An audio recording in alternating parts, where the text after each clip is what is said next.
Monsieur Leroy-Gourhan, vous êtes professeur à la Sorbonne et vous êtes responsable du département de technologie comparée au Musée de l'Homme. J'aurais voulu vous demander ce que vous entendez par technologie. Eh bien, le terme même de technologie dans les sciences technologiques, dans les sciences de l'homme, est utilisé depuis près d'une centaine d'années. Il l'a été d'abord par les Anglais, puis il est entré dans notre usage vers la fin du XIXe siècle. Et je ne suis moi-même nullement responsable de la qualification de technologie de cette branche de l'ethnologie. C'est la branche qui est consacrée à l'histoire des techniques et à toute la systématique des techniques. Et son champ d'action, pour des raisons de caractère essentiellement pratique, va depuis les premières démarches techniques de l'homme dans la plus lointaine préhistoire, chez les pithecanthropes par exemple, jusqu'au seuil de la vie industrielle, c'est-à-dire pratiquement pour nos sociétés jusqu'au XVIIIe siècle. Pour les sociétés primitives comme les Australiens, ça peut aller jusqu'à l'heure présente, car il y a encore sur Terre quelques individus privilégiés qui taillent du silex. Oui. Mais alors, puisque vous excluez de votre domaine les techniques des civilisations industrielles, quelle différence faites-vous entre la technologie qui est de votre domaine et celle des encyclopédistes, par exemple? Aucune différence dans la doctrine, si vous voulez, ni même dans les procédés. Ce sont des différences. C'est une coupure qui a un caractère essentiellement pratique. Nous pourrions aborder un jour l'étude de l'automobile ou celle du carburateur sous un angle ethnologique, mais dans la pratique, nous avons dû nous accrocher d'abord sur l'étude des formes primitives des techniques, de manière à dégager, pendant qu'il en était temps encore, ce qui pouvait subsister de notre passé, ce qui pouvait être étudiable, et par conséquent ne pas perdre tous les fondements même de cette histoire des techniques dont nous n'assistons à l'heure actuelle qu'aux épisodes les plus récents. Monsieur Sebestik, vous êtes spécialiste de l'histoire de la technologie pour la période allant de 1750 à 1850. Pourquoi ce choix si limité? D'abord, je dois vous dire que je ne suis pas un spécialiste de l'histoire de la technologie. Je suis là pour vous parler des résultats d'un travail collectif qui a été fait à l'Institut d'histoire des sciences sous la direction de M. Canguiem depuis à peu près 1 an et demi. Nous nous sommes occupés d'un problème qui jusqu'à présent n'a pas suffisamment attiré l'attention des historiens. C'est le problème suivant. À quel moment et pourquoi apparaît à un certain moment de l'évolution historique une discipline, un concept nouveau, celui de la technologie? Pourquoi le concept traditionnel de technique ou des arts est-il doublé et même remplacé par celui de la technologie? Pourquoi, à une certaine époque, les pratiques empiriques deviennent-elles l'objet d'une tentative de systématisation et de rationalisation?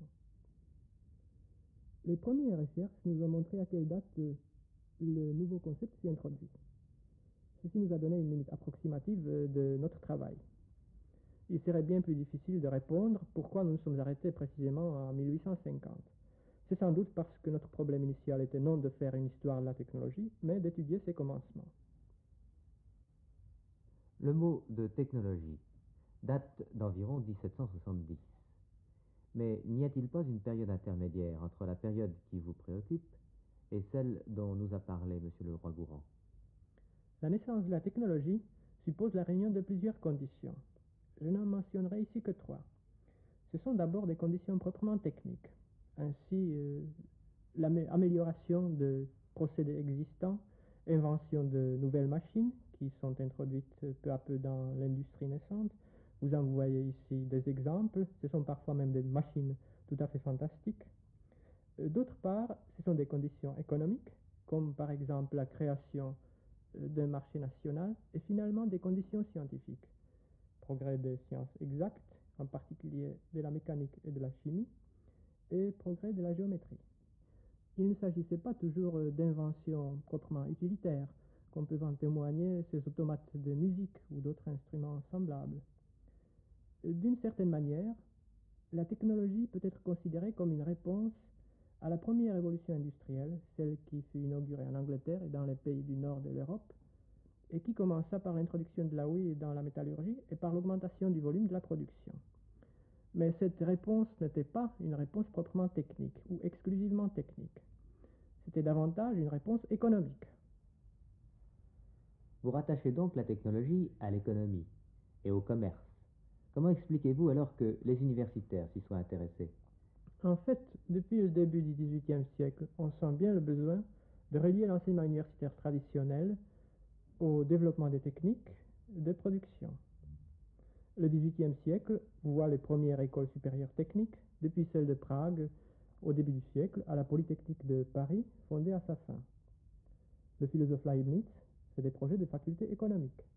En Allemagne, on fonde un peu partout des chaires d'économie, d'administration et de statistique, ce par quoi il faut entendre la description des ressources des États et des provinces, le recensement de leurs moyens et de leurs moyens de production et de leur commerce. Ces disciplines ont été désignées par le nom commun de sciences camérales et elles devaient préparer les futurs administrateurs et fonctionnaires de l'État à une nouvelle tâche, stimuler le développement des métiers et du commerce. C'est précisément dans ce contexte de dirigisme économique des petits États allemands que naîtra la technologie comme discipline spécifique. Mais en France, l'université s'occupe-t-elle déjà de technologie?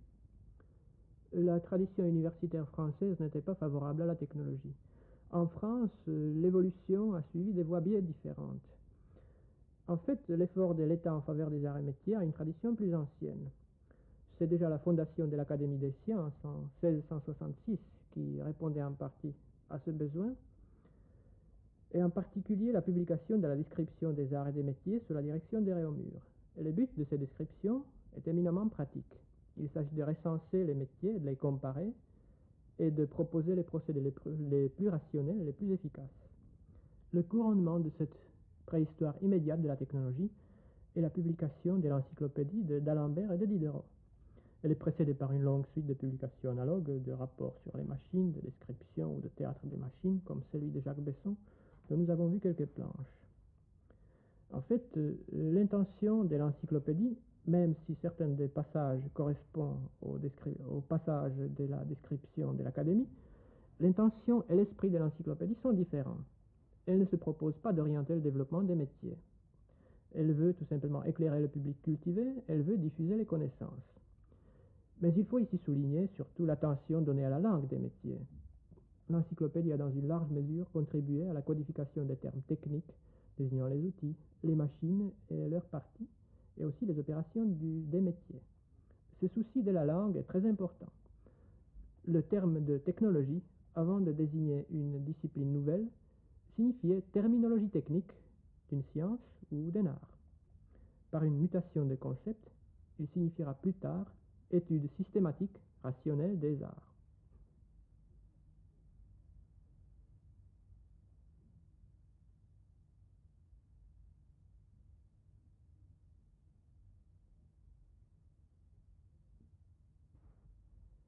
Quels sont les commencements de la technologie? La technologie commence, c'est-à-dire est définie comme discipline autonome, dans le dernier tiers du XVIIIe siècle. En même temps, elle devient objet d'un enseignement et elle s'institutionnalise. Son fondateur est Johannes Beckmann, qui fut professeur des sciences camérales à Göttingen, en Allemagne. En 1769, il emploie pour la première fois le terme. En 1772, il commence à donner les premiers cours de la technologie. Et en 1777, il publie le premier manuel intitulé L'introduction à la technologie. Pour Beckmann, La technologie est synonyme de l'étude des arts et métiers, mais Beckmann veut rompre avec la méthode purement descriptive, comme le faisaient ses prédécesseurs. Son intention est théorique, scientifique. En termes même de Beckmann, je vais vous citer, la technologie est la science qui enseigne la transformation et le traitement des produits naturels ou la connaissance des métiers. Elle enseigne d'une manière approfondie et selon un ordre systématique comment trouver les moyens d'atteindre ce but final à partir de principes véritables et d'expériences sûres. Et une des notes montre précisément que Beckmann se rendait parfaitement compte de la nouveauté de son entreprise lorsqu'il explique pourquoi il a substitué le terme de technologie à celui couramment utilisé jusqu'à son époque d'histoire des arts, analogue à histoire naturelle. On peut appeler histoire des arts le récit des inventions, de leur progrès et de la fortune des arts ou des métiers. Mais la technologie, qui explique complètement, méthodiquement et distinctement tous les travaux, leurs conséquences et leurs raisons, est bien davantage. Voilà pour la définition de la technologie selon Beckmann. Il faut cependant dire que ces belles déclarations de principe ont surtout la valeur de programme ou de manifeste et que du point de vue théorique, l'œuvre de Beckmann apporte peu de choses aux descriptions encyclopédiques précédentes. Plus tard, Beckmann fera un pas de plus. Il renoncera à procéder par classification des métiers, il classifiera par des procédés qui sont employés dans des métiers différents. Il ne décrira plus la fabrication d'un produit déterminé à travers toutes ces étapes. Il réunira les outils et les moyens suivant la nature de l'opération que ces outils sont destinés à accomplir. C'est ici l'idée de la technologie générale ou comparée. Quel a été le développement de la technologie en France? La nouvelle discipline fut introduite en France par Hassenfratz, qui était professeur de physique à l'école polytechnique. Selon Hassenfratz, la technologie doit, entre autres, représenter les dispositifs mécaniques et les organes des machines. Il faut ici au moins rappeler brièvement l'importance du dessin, qui est la véritable langue des arts pour la technologie. Il faudrait parler de l'évolution du dessin technique à partir d'un dessin conforme au XVIIe et au XVIIIe siècle à des canons esthétiques, jusqu'au dessin proprement industriel du XIXe siècle et purement utilitaire. Il faudrait étudier aussi le développement de la géométrie projective et de la géométrie descriptive.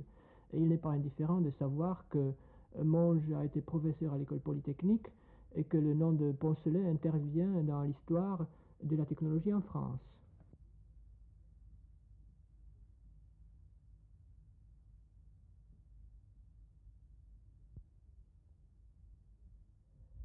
Cette discipline, née des besoins économiques et préparée par un enseignement universitaire, va-t-elle contribuer en retour au développement économique? Le point de vue économique n'est pas complètement absent de la technologie, même en France. Prenons comme exemple l'ouvrage d'un des plus grands technologues français, Gérard Christian, ouvrage intitulé Le plan de technonomie, publié en 1819. Christian ne veut plus faire une technologie des métiers à la manière de ses prédécesseurs. Il se propose d'expliquer la multiplicité des procédés particuliers à chaque métier par rapport à quelques faits fondamentaux et de les éclairer ainsi par une lumière commune. Pour le faire, il établit un concept qui unifie ces procédés. C'est le concept d'opération industrielle. De l'étude systématique des arts selon Beckmann, nous passons ainsi avec Christian à l'étude des procédés industriels. Mais la technologie étudie le travail industriel aussi pour répondre aux problèmes économiques qui sont posés par l'introduction des machines. C'est pourquoi le plan de technonomie de Christian s'ouvre par l'exposé de la crise de la surproduction manufacturière en Europe et que toute la deuxième partie de son plan est consacrée à l'économie manufacturière. Christian expose pour la première fois les thèmes qui seront constamment développés par les technologues français comme Anton de la Goupillière ou Poncelet. Des considérations analogues se retrouveront dans l'essai philosophique sur la technologie de Léon Lalanne. Un mot encore sur l'Angleterre, plus exactement 2 noms. C'est Charles Babbage, auteur de l'ouvrage Économie des machines et des manufactures, et Andrew Ure, La philosophie des manufactures, qui étudie les conditions, les conséquences et les avantages de l'emploi des machines, en particulier les problèmes relatifs à la division du travail. Ces 2 ouvrages ont été des sources très importantes pour le Capital de Marx. Peut-on, pour conclure, donner une définition de la technologie qui s'inspirerait de son histoire? En résumé, on peut, je crois, définir la technologie comme une étude des procédés de fabrication, en particulier étude des opérations industrielles, étude faite du point de vue du résultat qu'on se propose d'obtenir. Ce point de vue met en jeu les considérations économiques qui règlent et orientent le travail industriel et qui, dans la multiplicité de solutions possibles d'une tâche donnée, déterminent la solution optimale. De cette manière, la technologie, en découvrant ses tâches propres, peut affirmer son autonomie et sa spécificité. Quel est le rapport entre cette définition historique et théorique et la définition des praticiens? La définition que je viens de proposer est peut-être un peu trop abstraite. Mais, suivant des besoins plus ou moins spécifiques, on peut formuler des définitions spécifiques plus conformes ou plus adaptées à telle ou telle branche de l'activité industrielle. Monsieur Picard, vous êtes directeur des études et recherches à la Régie Renault et vous êtes président de la Société des anciens élèves de l'École nationale supérieure des arts et métiers. Vous êtes un spécialiste réputé en matière d'automobile et, à ce titre, vous êtes consommateur et producteur de technologie. Pouvez-vous nous donner une définition de ce mot? C'est très difficile de définir par un mot une science aussi complexe. Je ne reprendrai pas le littré, mais je vous dirai, je pense, que la technologie est l'ensemble des connaissances que doivent posséder en automobile nos créateurs et nos essayeurs pour réaliser des engins qui conviennent à notre clientèle. Ces connaissances sont extrêmement variables suivant le niveau où travaillent les ingénieurs.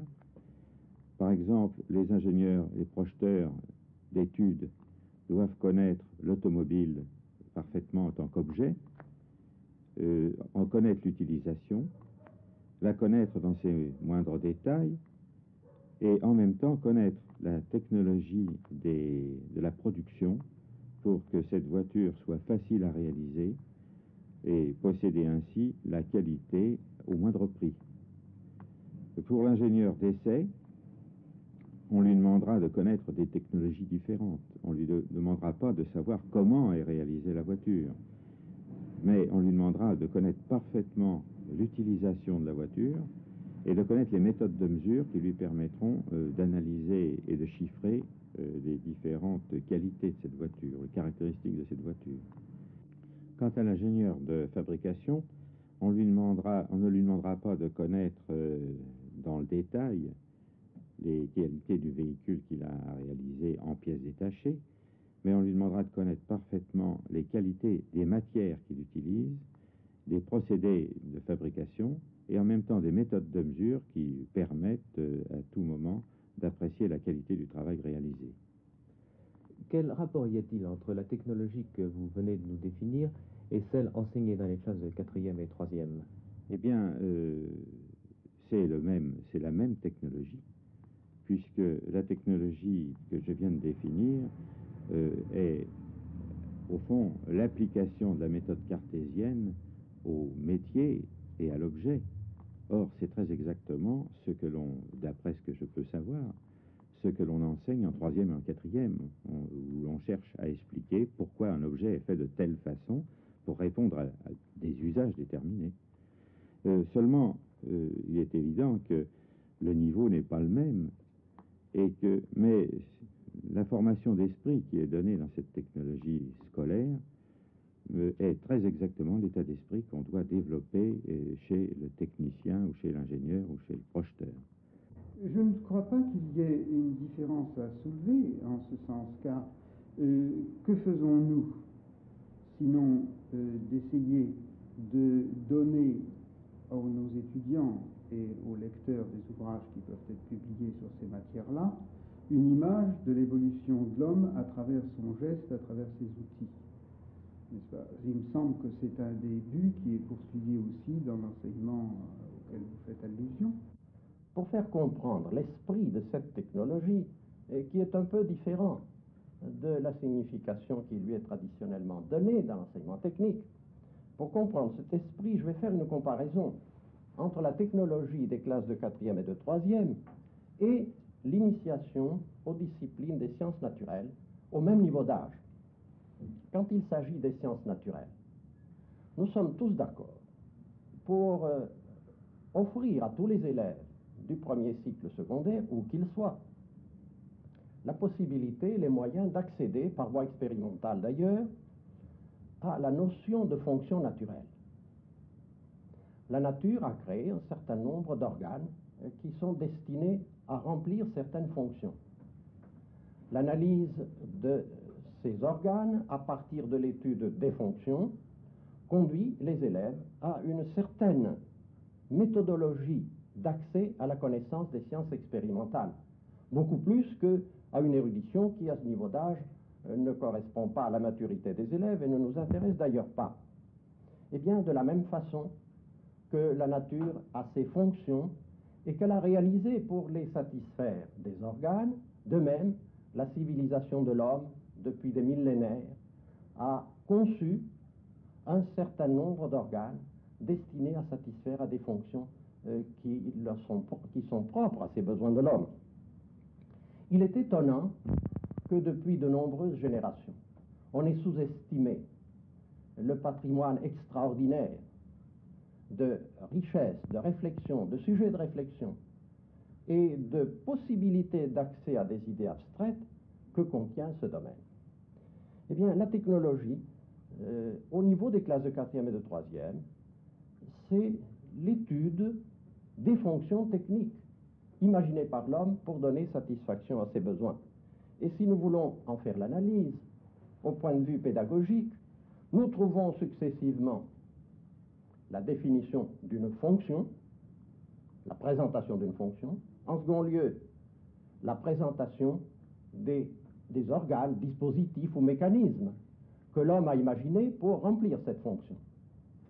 Cela donne au maître dans la classe l'occasion de faire une critique des appareils servant de support à cette réalisation. Critique qui se traduit par une analyse, par une synthèse. Les élèves participent bien entendu à cela. Mais nous pouvons aller dans ce domaine encore plus loin. Voulant être scientifique, il s'agit, après avoir compris cette fonction, la signification de l'organe, d'accéder à une étude quantitative, qu'il s'agisse d'un graphique, qu'il s'agisse d'une opération métrologique. Et enfin, comme l'homme désire conserver ce qu'il a trouvé et le communiquer, nous débouchons sur un problème de communication et d'expression qui se traduit par l'accès au langage, car c'est un langage que constitue le dessin industriel. Monsieur le professeur, voulez-vous nous donner votre point de vue sur la technologie et sur le sens que vous accordez à ce terme? J'accorde à ce terme le même sens que celui qui a été présenté par les spécialistes qui en ont déjà parlé, mais je pense qu'on pourrait aussi ajouter une dimension d'avenir. Cette dimension d'avenir, ce serait d'abord la référence à des normes, à ce qu'on peut nommer des valeurs, une espèce de morale de l'usage et de la compréhension de la réalité technique. D'autre part, peut-être aussi l'acceptation de l'imagination de l'avenir à travers le développement des techniques. Un peu ce qu'ont fait des auteurs tels que Jules Verne ou Méliès au début du cinéma. Ceci est très propre à stimuler l'imagination des adolescents. Et d'autre part, c'est peut-être une des forces par lesquelles l'humanité construit son avenir, me semble. Monsieur Cyr, vous êtes le proviseur d'un grand lycée parisien et nous savons que vos charges sont lourdes. Pourtant, dès l'origine, vous êtes intéressé à un enseignement qui pourrait paraître accessoire, celui de la technologie. Monsieur l'inspecteur, les expériences pédagogiques en tant que professeur et en tant que chef d'établissement m'ont toujours passionné. J'ai vu dans la technologie une expérience possible du plus grand intérêt pour les élèves. Je puis reconnaître aussi que depuis ma jeunesse, des tendances naturelles m'entraînent vers les outils et vers les machines pour lesquelles j'éprouve une certaine sympathie. Mais cet enseignement n'est pas fondé uniquement sur des tendances, il y a aussi des textes. Pourriez-vous nous rappeler la teneur de ces textes? J'ai trouvé dans l'arrêté du 23 juin 1962 l'essentiel des buts de la pédagogie et des idées pédagogiques. Je crois qu'il serait bon, monsieur le proviseur, que vous dégagiez de ce texte les éléments essentiels. Il y a 4 mots qui peuvent frapper dans ce texte. Probité intellectuelle. 2 autres, recherche personnelle. J'attache beaucoup d'importance à la probité intellectuelle et à la recherche personnelle. Je ne vous parlerai, monsieur l'inspecteur, que de la recherche personnelle. Recherche, cela entraîne nécessairement le mot chercheur. Je considère que dans la technologie, chaque élève doit prendre une attitude de chercheur, comme un chercheur dans son laboratoire qui médite sur des faits, sur des phénomènes, qui fait des erreurs, qui fait des mesures. Le mot personnel exige que chaque élève ait son matériel. Il ne peut être question dans la technologie de matériel collectif, il faut songer tout d'abord au matériel individuel. Monsieur le proviseur, vous nous disiez tout à l'heure que vous étiez intéressé par toutes les expériences pédagogiques. Et nous savons que vous avez suivi de près les débuts des travaux scientifiques expérimentaux. Pourriez-vous nous dire les rapprochements que vous faites entre travaux scientifiques expérimentaux et technologie? Pour répondre à votre question, monsieur l'inspecteur, permettez-moi de vous décrire une expérience personnelle commencée il y a 4 ans. Il y a 4 ans, en effet, j'ai rassemblé un certain nombre d'élèves de 6e sous l'étiquette Travaux scientifiques expérimentaux. Ils ont choisi, eux, les élèves, ont choisi comme sujet d'étude le stylo à billes bic pour toute l'année scolaire. Pendant toute l'année scolaire, ils ont fait sur ce stylo à billes de la technologie sans le savoir. L'année suivante, alors qu'ils étaient en 5e, ces élèves ont travaillé pendant toute l'année scolaire sur la tache d'encre sur le papier buvard. L'année suivante, alors qu'ils étaient en 4e, ils ont travaillé sur le morceau de beurre. Et ces élèves sont allés en 4e. En 3e. En 3e, En pardon. 3e. Et en 3e, qu'ont-ils choisi? Ils ont choisi comme sujet d'étude pour toute l'année scolaire le tire-bouchon. Vous voyez donc que j'ai conduit les mêmes élèves pendant 4 ans sous la double étiquette travaux scientifiques expérimentaux et technologie, sans que je puisse sentir une différence fondamentale entre les 2 questions, travaux expérimentaux et technologie. Personnellement, je ne vois aucune différence fondamentale, aucune différence de nature. C'est la même chose en ce sens que les élèves ont toujours l'attitude de chercheurs. Peut-être pourrait-on introduire une nuance en ce qui concerne la technologie par le dessin industriel.